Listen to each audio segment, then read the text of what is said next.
Thank you, Chris, and thank you to everyone on the line already for joining the November 20th, 2019 edition of the Sustainable Materials Management Web Academy.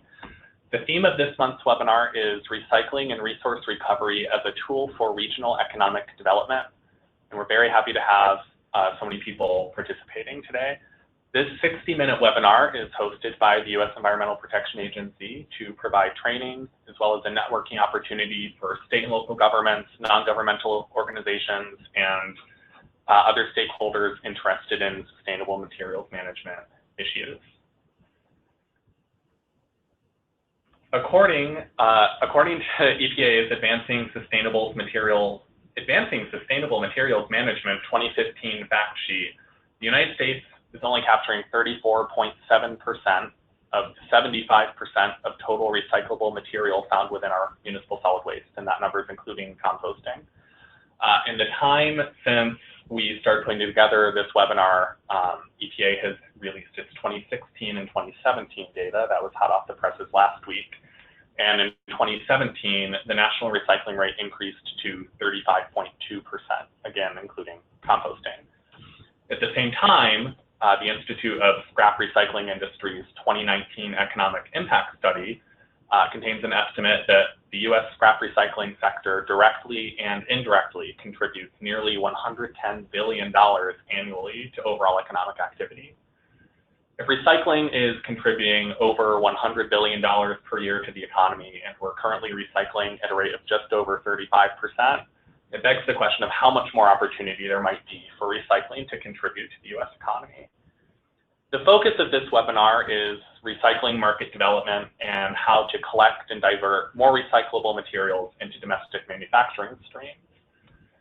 In light of a number of global policy changes in the past several years, which I'm sure most folks on the line are well aware of, and we've had some webinars about in the past that you can go back and view if you don't, and these issues interest you. There's an untapped opportunity to grow domestic infrastructure. Markets and infrastructure are two of the four focus areas of EPA's America Recycles effort, in addition to education and measurement. Last week on America Recycles Day, we celebrated a year of collaborative work across the recycling system to develop solutions to address challenges like the ones I just described. Today, we will be hearing from several key stakeholders about how we can collectively continue to capitalize on opportunities to enhance U.S. recycling infrastructure and strengthen domestic markets for secondary materials. During today's webinar, we'll be hearing from Gina Lee, the founder of Upcyclers Network, a newly formed non-governmental organization whose mission is to support the growth of the waste as a resource industry and unlock the value of recirculating recycled, recovered, and discarded materials back into our economy. We'll also be hearing from Steve Lousy, founding president of the California Association of Recycling Market Development Zones, as well as Will Sager, executive director of the Southeast Recycling Development Council. Will and Steve are public sector experts, and they'll be sharing their perspectives on the importance of framing resource recovery as an economic development strategy and what tools and policies are needed to best capture the full potential of the United States waste stream. As Chris mentioned a couple of minutes ago, please note that the slides for all of today's speakers, as well as the slides that Chris is showing right now, are in the handout box in the GoToWebinar control panel for you to download. And the recording of this webinar will be posted online in EPA's SMM Web Academy web space within the next 2 weeks. So moving on to today's speakers, I'll just note again, we'll be monitoring the question box throughout the seminar. If you have any questions, please submit them. If you have any technical difficulties, submit those as well. And if you can't find the information you need in the GoToWebinar FAQs, we'll do our best to assist. So after each presentation, we'll be taking 1 or 2 burning questions. And then at the end, once the presentations have concluded, we'll have a longer Q&A session to round out the hour. So feel free to type questions throughout the webinar. And moving into the webinar, please note the disclaimer that is on the screen right now. And we will move to our speakers.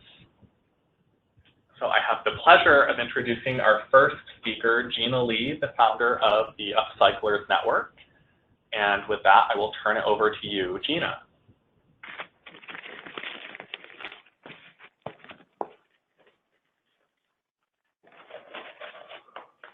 Oops. Hi, everyone. Nice to virtually meet you. Brandon, thanks for the introduction.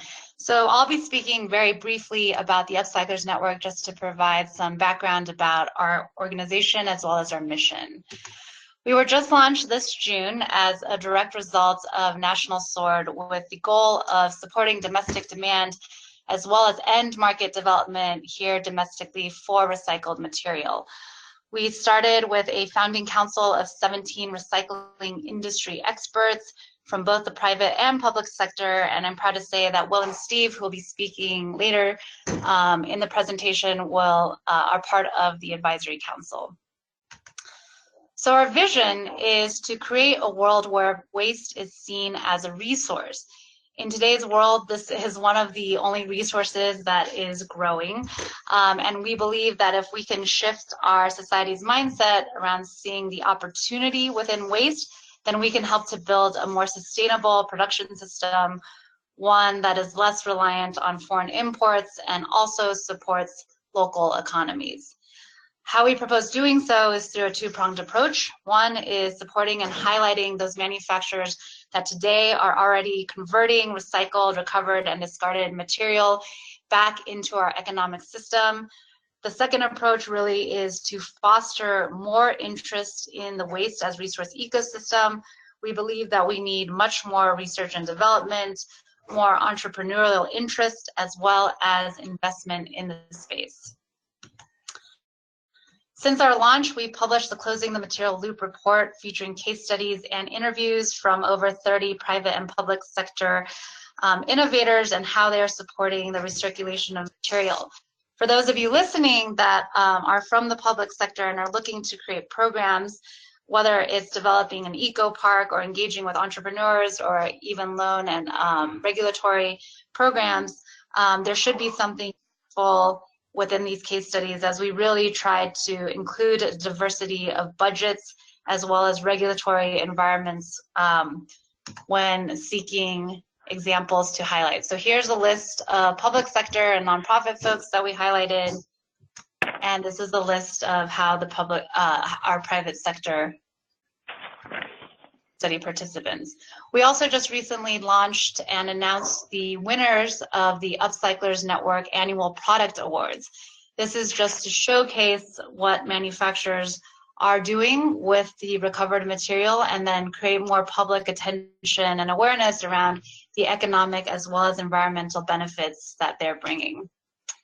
Going forward, we have one more webinar within our fall webinar series looking at how stadiums are engaging in the circular economy with fans. And then lastly, I'd like to invite everyone listening to join the network. Just go to upcyclersnetwork.org/join and you'll be added to our listserv. And then also, of course, to invite any businesses that rely on recycled, recovered, and discarded material as feedstock to join. In the spring, we'll be most likely launching a campaign highlighting these businesses, and so we'd love to have them in our directory.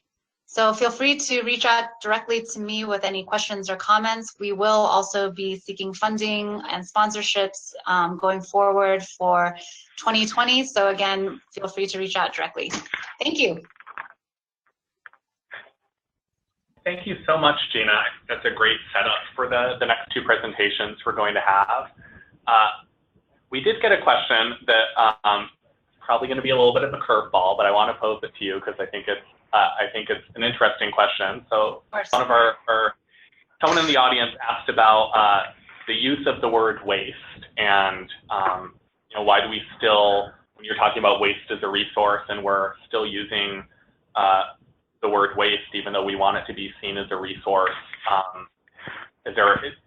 Should we or can we stop using that word and refocus the conversation? And I'm curious about your thoughts, not so much about eliminating the word waste, but about kind of how we shift this paradigm, how we kind of get people to move more towards seeing the products and materials that they discard as a resource, and how do we take the sort of work that you're doing and delve down the people actually using these materials? So I understand that question. I think that folks within the recycling industry definitely have a sensitivity to using that waste, right, instead of scrap or recycled material or recovered material. But since right now we're trying to, I would say, appeal to the consumer as well as corporate space, which may not be at that level of understanding for us, posing it as waste as a resource, I think is a good entryway to getting people to understand, oh, all of that material which I currently view as waste, it can be turned into X, Y, and Z. I recently listened to actually a startup who their motto is finding the wonder within waste. And I think it's actually a good way to capture the public's attention that's a bit more broader than saying recycled or scrap material. Thank you, Gina. And Will and Steve, I know we haven't had your presentations yet, but if you want to add any thoughts, I will open the floor if you want to add to what Gina just responded. This is Will. I know that our friends at ISTRI are working very hard to move these materials into being recognized as scrap, because that changes the difference regulations, and our international trade matters a lot. So there's some hard reasons to support recognizing that in the waste stream there are resources. And this is Steve. I would just say briefly that materials management is a term that's kind of catching hold as opposed to waste management. Call out the materials as separate items with different values and different qualities. So I see materials management as a new term of art that could be useful. Well, thank you. Thank you all for your input. I'm going to now turn the presentation over to Will Sager, Executive Director of the Southeast Recycling Development Council, for your presentation. Will. Thank you, Brandon.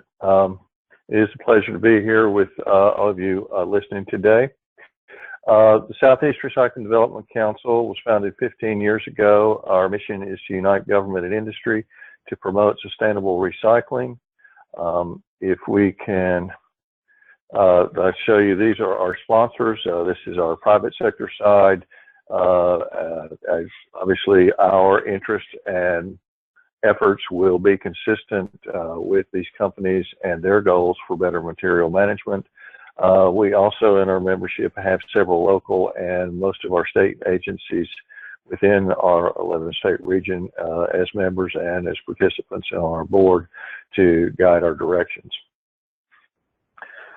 We've been inundated for 18 months now with stories that recycling's not working. I think it started in the Wall Street Journal in May of last year, and New York Times not long after that, and before long it's in local papers, regional, and we've seen many of these stories. And my response is that this is just not the case. Recycling has not died. China was not everything. It was not all of our markets. Our friends on the West Coast relied on it more than maybe the rest of us, but China was only 15% of the entire nation's recycling market. And, you know, a lot of what we still have is occurring. CERDIC's work over the years, we've developed with EPA support an online mapping tool to illustrate the research that we did to identify the demand for recycling material that's in our region. And we have identified 360 manufacturers that are reliant on recycled feedstock from residential and commercial programs in their production of consumer goods. These facilities employ 98,000 employees, and these are manufacturing jobs. This is the holy grail of our economic development community, what they seek to bring. These jobs are in addition to the jobs in the CERDIC study that Brandon referenced earlier in the day. And their contribution is $40 billion to our economy in this region from these facilities. These plants are all running today, and as we speak, the trucks are backing up to their docks with the bales of material from our programs. And so it's recycling. It has troubles. We've got some things we need to work on. We've got lots of webinars covering these different aspects of infrastructure development, contamination and such, but recycling is far from gone. It is here, and it is a significant impact to our economy. And we need to recognize as well that China, while they have banned the import of waste materials, which is where our recycling fell in to be called waste because there's not a separate designation for scrap in the Chinese language, they've banned that. However, the Chinese manufacturing sector still needs its feedstock. And they're still sending containers of stuff to be sold in our retail outlets across the country. And they've got to come up with how they do that. And they particularly do not have the fiber. They do not have the oil resources that we have. So they've still got to find ways to source that material. And indeed, what we're seeing is Chinese investment in the United States for preliminary processing. And this slide shows 8 facilities. The slide is actually from Resource Recycling Magazine. But these are 8 facilities where China is purchasing an existing plant, or in some cases building new manufacturing facilities to buy material from our material recovery facilities, break those bales, and do the initial processing. For paper, they're going to be making, cleaning up the bales and making pulp that they'll ship back to China to be used in their manufacturing. And for the plastic side of this, they're going to be taking the bales, they're going to shred our bottles, wash them, pelletize them, and ship pellets back, because the pulp and the pellets are not part of the materials restricted for import by National Sword. And there is still the need to get that there. So we're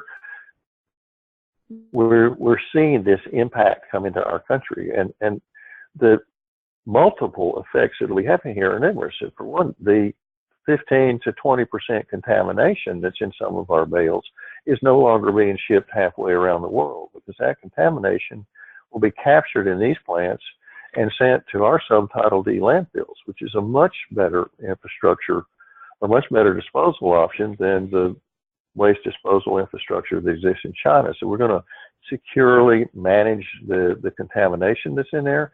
Plus, we're going to reduce the carbon footprint of shipping that part of the material. That's, if it's 20% contamination and we remove it, that's every 5th container. We're not shipping halfway around the world. We've got a significant impact there. And then what's really glaringly obvious here is that we're seeing the capital investment that adds to our tax base, and the jobs to run these plants are going to be American jobs. So a very positive impact that we're achieving from National Sword in driving our economy. To step back just a little and look at how our recycling material flows, our material comes from businesses and homeowners when they're making a decision to divert material from disposal into recovery, and it goes into our collection system, into our sortation, into some preliminary processing of manufacturing, and ultimately some brand is going to own that material in its lifetime as it then comes back through retail and back to our consumer. And as that occurs, we need to realize that all the way around that chain, other than the action of the consumer, these are business-to-business transactions. While the material in this diagram is flowing in a clockwise fashion, the money is flowing in a counterclockwise fashion, because the retailer is buying from the distributor, is buying from the manufacturer or the brand, and so forth, all the way back to the MRF. Sometimes with some of our materials, that money doesn't make it all the way back, but when we have some things to address to make that efficiency happen to work better, but to realize that the source of new money in this comes only from the consumer. As we look at this, CERTIC's done quite a bit of work with Dr. Hefner and his colleague, Dr. Blackwell, at the College of Charleston in South Carolina to do economic impact studies. They've been performed in Tennessee, Alabama, and South Carolina to look at the full impact of what the recycling industry has there and where they've surveyed the industry and run projections with an M-plan model, which is a forecasting model.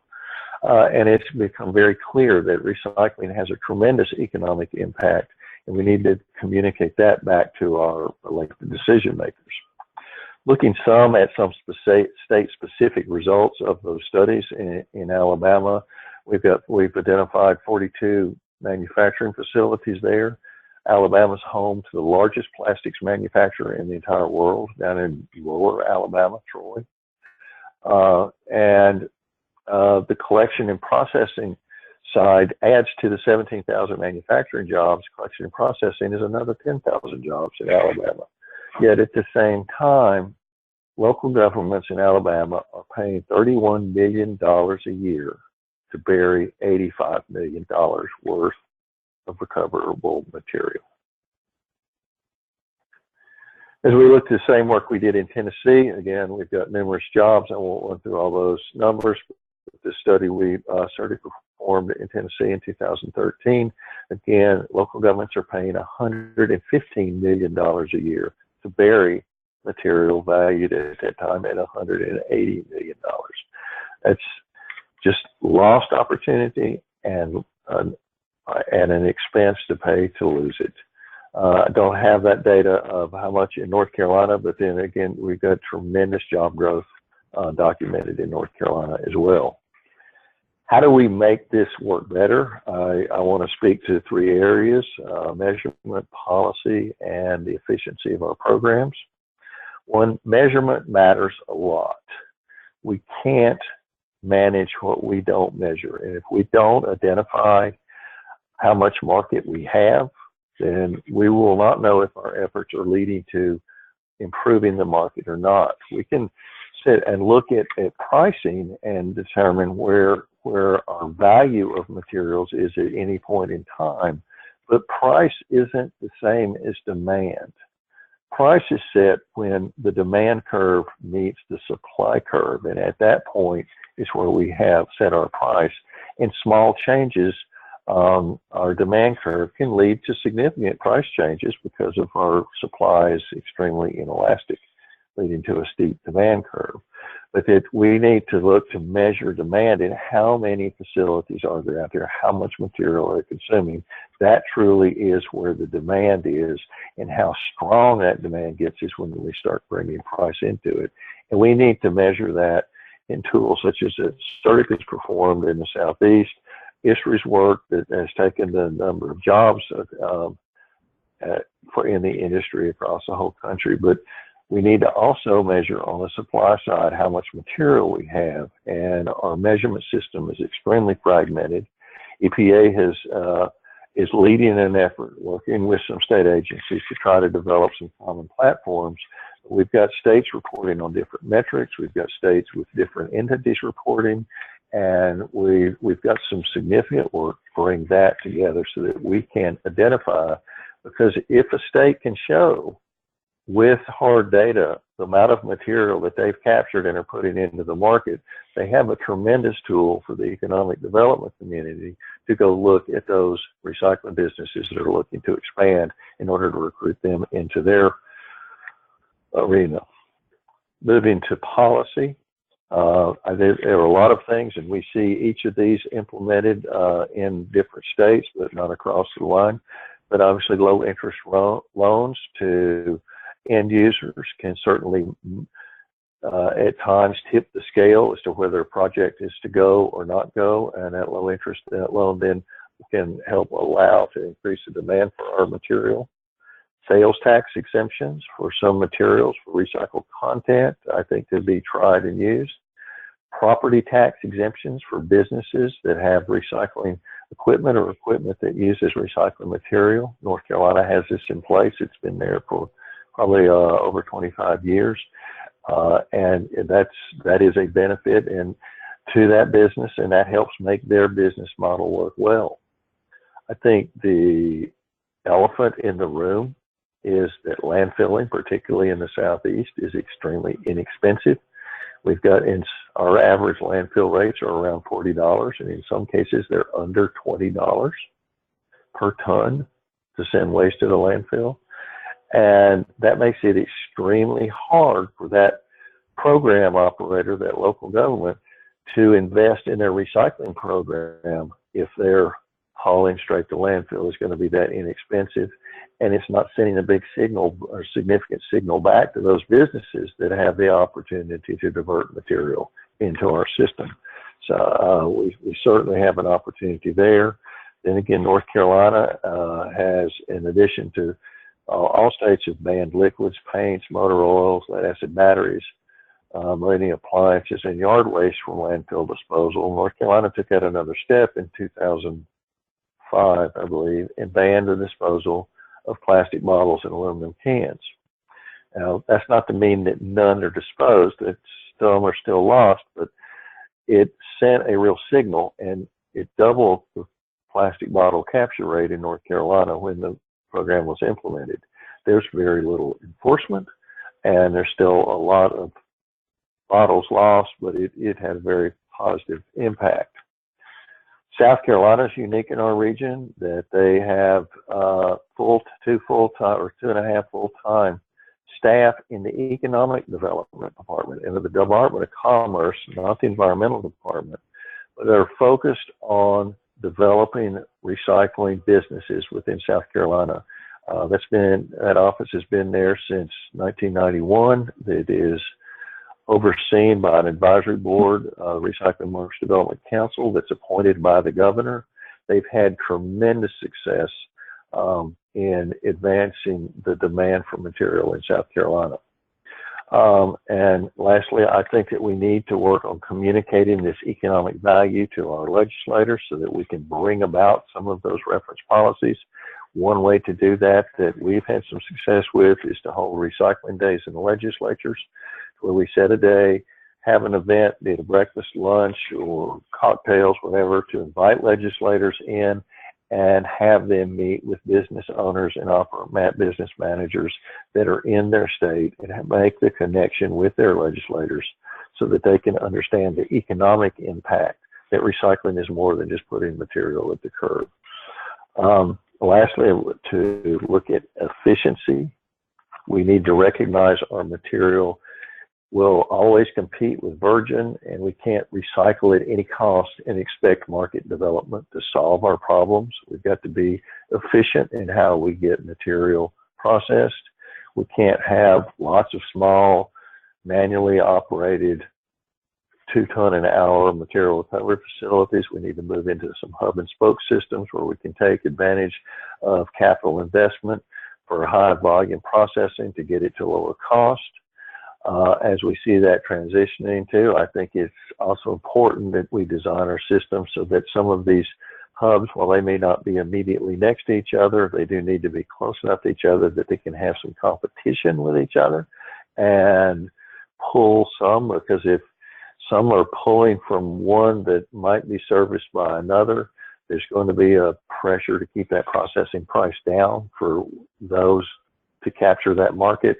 And since those are all local governments that share their information, that's going to put that downward pressure on all of those around the circle. So I think there's a opportunity there that we can go forward. And I do believe that if we get our material to market, we will find opportunities because the private sector will recognize that there is a cost advantage in using recycled material. There's an energy advantage in using recycled material. Oftentimes there's a marketing advantage to using it. If we can get our materials clean and to market efficiently at a low cost, we will see efforts like we've seen in the Southeast to expand what we've got. And with that, I will give it back to Brandon and leave you with my contact information. Thanks so much, Will, and thank you to everyone on the line for submitting a lot of great questions. Seen some broader questions come in that I'm going to hold for the Q&A period at the end. But while we're still on you, Will, first, one quick question about the data you're using regarding exports. So you shared some great export data. If folks want to learn more about national, regional, and even state exports of recyclables that are happening, do you have some good resources you can point them to for getting that sort of data? Yes, I would particularly point to that China was 15% of the market. That is ISRI data that I've gotten from them. And while I didn't cite it, but the American Forestry and Paper Association has some very good paper, very good statistics on paper, and specifically that recognizing China sword was implemented on January 1, 2018. AF&PA uses census data and some association data, and it's showing that in the year following the implementation of National Sword, our domestic consumption and our exports of total fiber both increased. And I pause because I tell you, we really used more paper after National Sword and exported more than before. There was a lot of shifting between grades, and we obviously exported a lot less mixed paper, but we exported a lot more pulp substitutes and a lot more OCC, and there's been a shifting within that, and that's probably a whole other presentation on what's going on there. Thanks, Will. So like I said, keep the questions coming. After our next presenter, we will hopefully have at least 10, maybe 15 minutes for a Q&A period. So I want to keep things moving right along and turn it over to our final speaker today, Steve Loudsey, the founding president of the California Association of Recycling Market Development Zone. Steve, take it away. Thanks a lot, Brandon. I'll clarify that I was not the founding president of that organization, but I served for 16 years, so it seemed like it. I might have been the founding president. But hello, everyone. Greetings from Berkeley, California. Very excited and honored to be talking to folks from all over the country about recycling market development, which is one of my favorite topics. I will start with some framing concepts, then share some recycling market development tools and techniques, and close with some ideas to set the table for Q&A. My additional disclaimer is that my perspective is decidedly from local government. Hopefully that resonates with many of you. Okay. Recycling can't happen without closing the loop. It's a pretty simple statement, but sometimes we have trouble at the end of the loop with the manufacturing part. The landfill diversion or rates and dates model of recycling has built collection and primary processing infrastructure for recyclable materials across the nation over the last 20 to 30 years. And that was a critical step forward. This model also gave us single stream recycling, I put in quotes, creating mixed grades of paper and plastic, which were overly reliant on Asian export markets. And certainly that's true for California, since we're on the Pacific, right here on the Pacific Rim, and that was a critical market for reaching our numbers, our diversion numbers. Today, China's national sword policy, broader sustainability models for local government, and the more recent corporate circular economy models all demand an updated approach to recycling and materials management.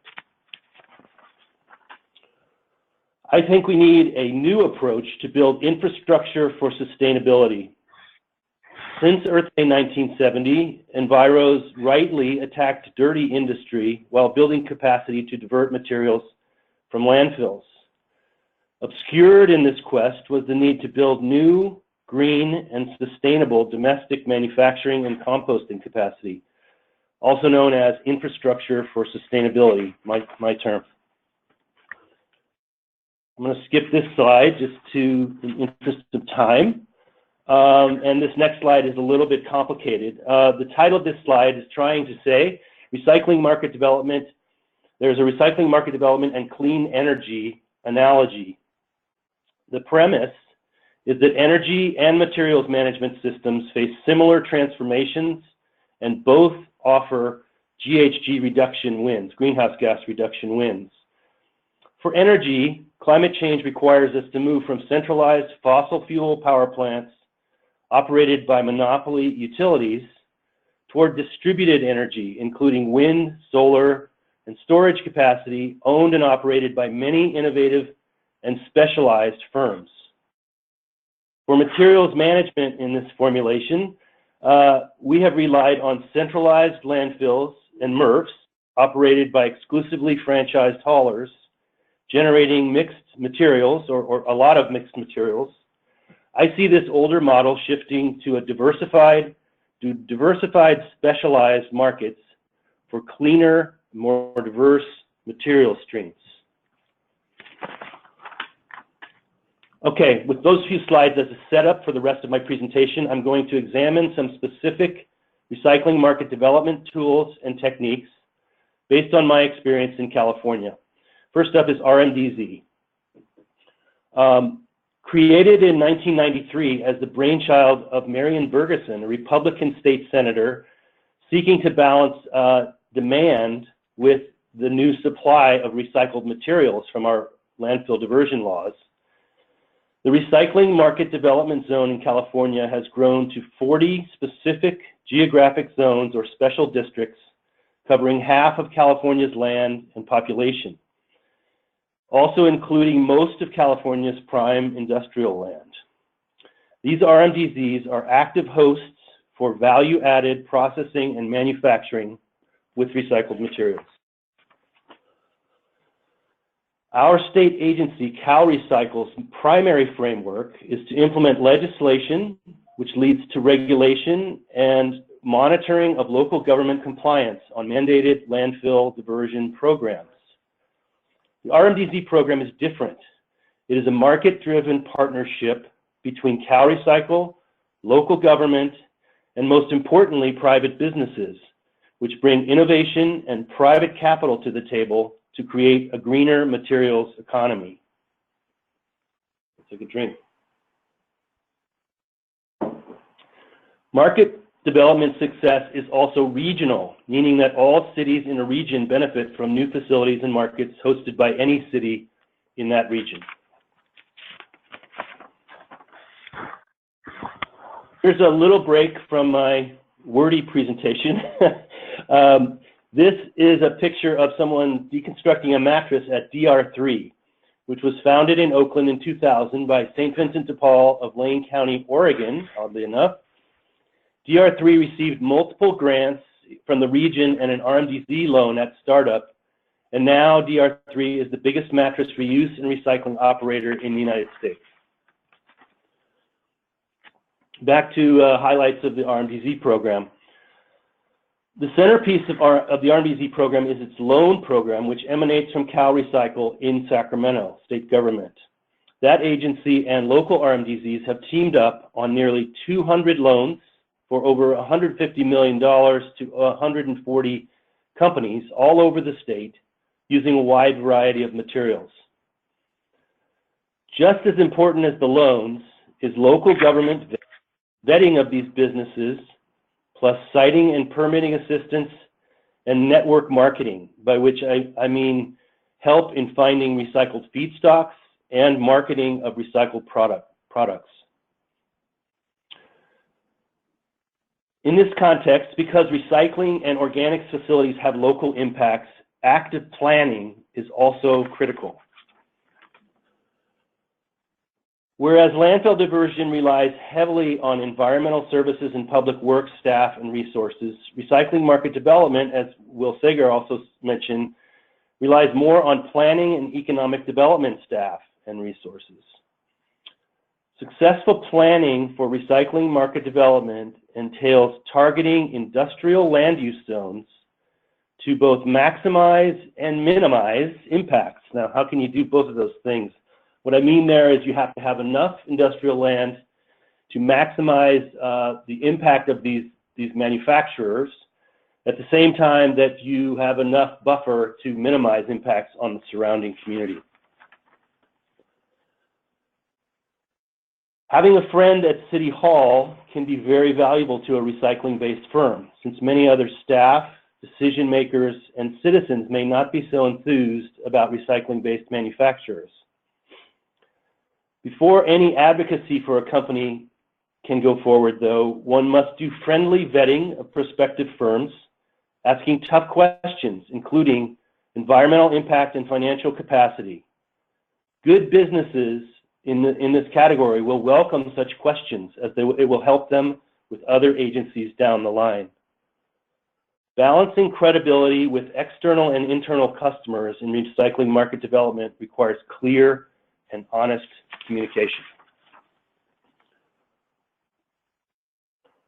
Job creation versus environmental justice concerns. Recycling-based businesses can offer accessible, good-paying jobs to low-income communities, but these businesses' operations can also incur air, noise, and traffic impacts that can affect such communities. Companies need to be a good fit, well-capitalized, and ready to address initial and ongoing issues. Ideally, processing and manufacturing of recycled materials will be mostly indoors under roof. On the other hand, the most productive RMDZs in California are often in sub-rural places, still near the source of the materials, but not densely populated. Here's another visual break for you. This is a company called Be Green Recycling and Supply, which tried to be the first to market with a solution transforming asphalt shingles into road patch. You can see the raw material in the foreground and the finished material in the background. While they achieved technical success and met the needs, the potential needs of the industry, failure of the State Department of Transportation to specify the material led the company to abandon this effort. So, sad tale. Let's explore some other tools for recycling market development. California cap and trade money from our largest polluters generates funding for greenhouse gas reducing projects, including waste reduction projects. There have been 3 major grant cycles in this program so far since 2015.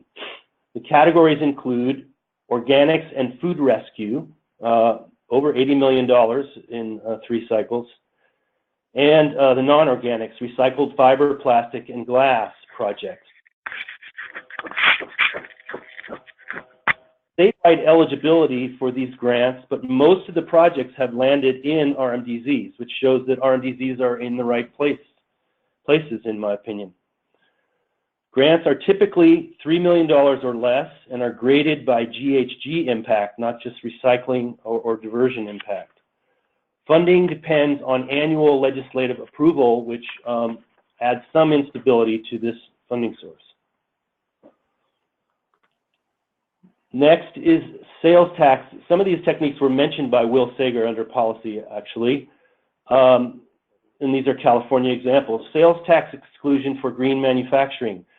That acronym stands for the California Alternative Energy and Advanced Transportation Financing Authority, CATFA, offers statewide competitive exemptions from sales tax on green manufacturing equipment. So far, there have been 32 projects for 25 companies since 2015, leading to tax savings of $42 million for those companies on a total investment of over $500 million. Recipients have been a mix of franchise haulers and private manufacturers. Challenges in this program include competition with other technologies, including companies like Tesla, for this tax allocation, and budget implications because the state loses revenue via these tax incentives. Extended producer responsibility. I'm sure some of you, or maybe even most of you, are familiar with this term. The good news in EPR is the industry and its customers pay for end-of-life management instead of government. The other news, though, is that results vary and vigilance is required on these efforts. California has various EPR programs covering different materials, including carpet, paint, mattresses, and pharmaceuticals. All of these involve surcharges on the product designed to pay for the recycling system. In the worst case, however, industry will choose the cheapest option rather than maybe the best. So there needs to be vigilance on the public and environmental side, and we need to be aware of incineration solutions. Lead organization for EPR is California Product Stewardship Council. It's an excellent organization. They also have a national branch called the National Stewardship Action Council that may be useful to those of you on the phone. Finally, quickly, recycling incentive fees. These reward producers for making products with recycled materials on a pound-for-pound basis. This requires a significant dedicated funding source that's been used in California for tires and plastics. Final little case study is a company called Ecologic Brands, which pioneered a recycled fiber bottle with a plastic liner that cuts plastic use by 70% versus traditional rigid plastic containers. This company was founded in Oakland, where I told them about RMDZ benefits. Ultimately, they ramped up production in another RMDZ with lower space, labor, and power costs. They have benefited from 2 RMDZ loans and a green manufacturing sales tax exemption for over $3 million in incentives from the state of California, through the state of California. My final few slides, I want to go back to the big picture and sow some seeds for discussion and questions. Shifting the emphasis, the landfill diversion model emphasizes monitoring of local government performance on diversion. A market development lens suggests that state governments might do well by assisting local governments with land use, siting, air and water compliance, and facility development, as well as continued and expanded financial incentives. Rebooting consumer education. In the landfill diversion model gave us single stream yielding mixed and often contaminated grades of paper and plastic, and wishful recycling. Education and feedstock quality guidelines to weather the national sword restrictions should become the new normal. We need to tell consumers what we can and cannot recycle. I believe millennials, for instance, will sort their stuff if we tell them why it's important, and particularly if we can reframe recycling as not a stale or failed effort, but as something that requires renewed effort and attention as part of a bolder climate action. Oops, you didn't see that slide. Sorry, folks, but you heard my verbiage. Moving on, we need research and development. Will also mentioned this, and so did Gina, I think. Successful expanded use of recycled feedstock calls for investment in open source and private research and development. Efforts such as the Remade Institute's recent call for proposals should be encouraged. This program offers $12 million for research to enhance manufacturing with recycled materials. The funding comes from the Department of Energy, affirming that energy and recycling are connected. Closing words are from Van Jones from his book, The Green Collar Economy. Van suggests that there have been 3 waves of environmentalism. First is conservation, preserving the best of nature. His symbol is a polar bear. Second is regulation, use controls to limit pollution. The visual symbol is a stack. Third is the era of investment, capitalizing new markets and infrastructure for sustainability. Another way I like to need to go from recycling as a government paradigm to an economic paradigm. In this context, the last thing I'll add is that I salute the initiative of Gina Lee in founding the Upcyclers Network. Thank you all for listening. I'm happy to entertain any questions you may have. Thank you very much, Steve, for a great presentation. So we are in just a minute going to move to a couple of broader questions for the group, but I did want to quickly ask you, we got a question about the RMDZ loan program. Can you speak a bit more to that program, the goals of the program, and where the loans go? Sure. So I mentioned that the RMDZs are specific geographic areas, so the only companies that are in one of those zones are eligible for these loans. It's an effort to try to target development of recycled market development projects in those zones. You know, and the GHG grants are statewide because that's statewide money. But the parameters of the RMDZ loan, 4% interest rate, 10-year term for the money, and you know the loans the loan applications can come up through the zones or through Sacramento, and they're evaluated there. The funding for this program has been limited. ironically, by California's success in cutting what goes to landfill, because it's all coming out of Cal Recycle's budget, and as the amount diverted has increased, there's been less money to put into this loan program. But the virtue of a loan program is all the money comes back for additional projects. Great, thanks, Steve. So we're going to transition in our last few minutes to a broader question and answer session. And I just want to remind everyone that the slides that today's speakers presented, including contact info, are available right now in the handouts section of the GoToWebinar control panel. And these slide decks will also be online along with a recording of today's webinar in EPA's SMM Web Academy webpage within the next 2 weeks.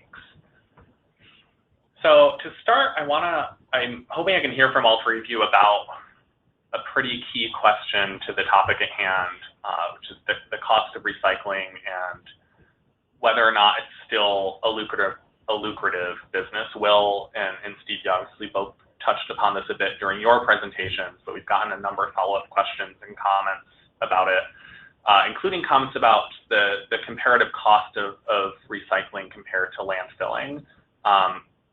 How are states and municipalities, how should they be contending with the fact that a few years ago they might have been receiving money for recycling and now instead they're paying for it, and whether it's a communication issue and how they're talking to the public and to legislators about recycling, or a more systemic programmatic issue, kind of what thoughts do you have on how to address that disconnect, that growing disconnect?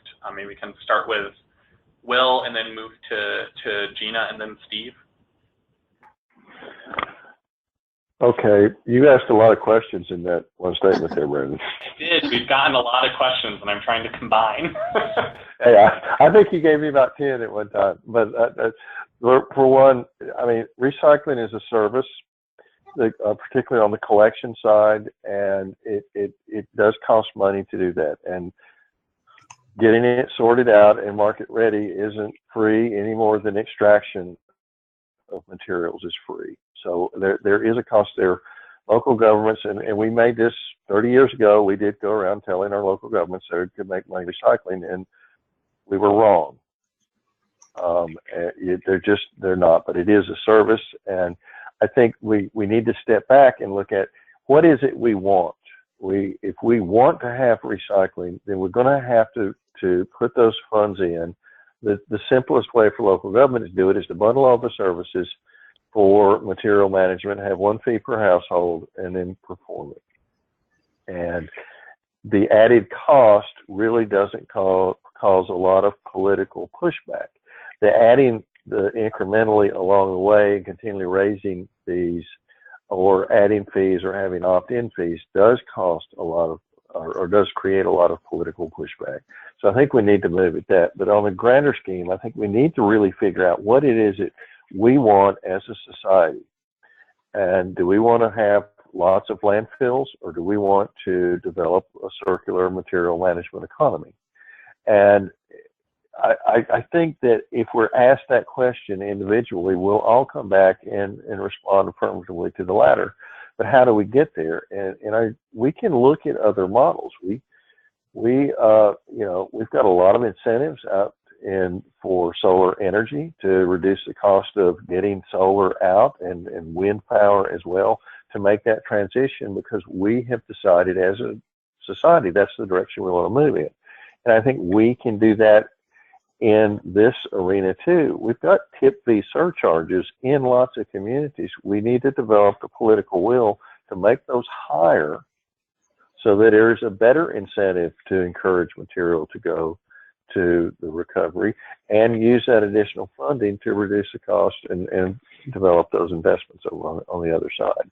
And like I said, we've got other models we can look at for taking that. Lastly, we need to get our participation up, because our scattered participation increases the cost per ton on our collection side. Sorry to be so scattered, but you asked too many questions. You gave a very cogent response, Will, so I appreciate it. Gina or Steve, do you have anything you want to add?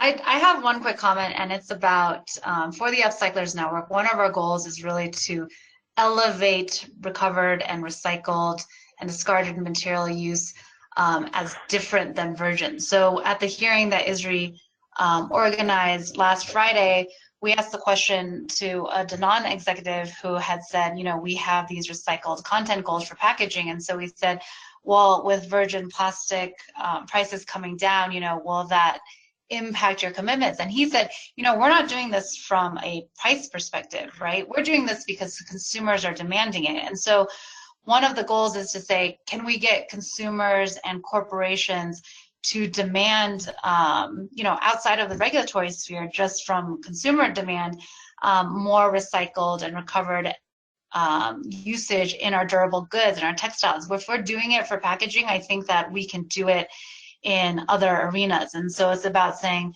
you know, recovered and recycled material use have these external benefits that aren't priced in around, you know, just what Will said around societal and environmental benefits. And so it's not, it's creating that social norm that things need to be made less out of virgin material and more out of recovered material. Thanks, Gina. And Steve, anything you'd like to add? I mean, I guess it matters what the cost of disposal is. Will, you know, the rates that Will quoted in the Southeast, it's an interesting juxtaposition with all the manufacturing capacity they have there. I think Gina touched on needs to be a combination of government initiative for environmental purposes, as well as industry, which is getting pushed back on plastic packaging or pushed back on these issues to be more involved and take more responsibility for the products which they're choosing to put on the shelf, you know, as much as the consumers. But I think the cost, what is the cost of disposal? It's more than just the dollar amount, or that's the philosophy in California, where there's a major effort to get organic materials out of the waste stream so that it won't make methane in the landfill. I mean, what is that going to cost us?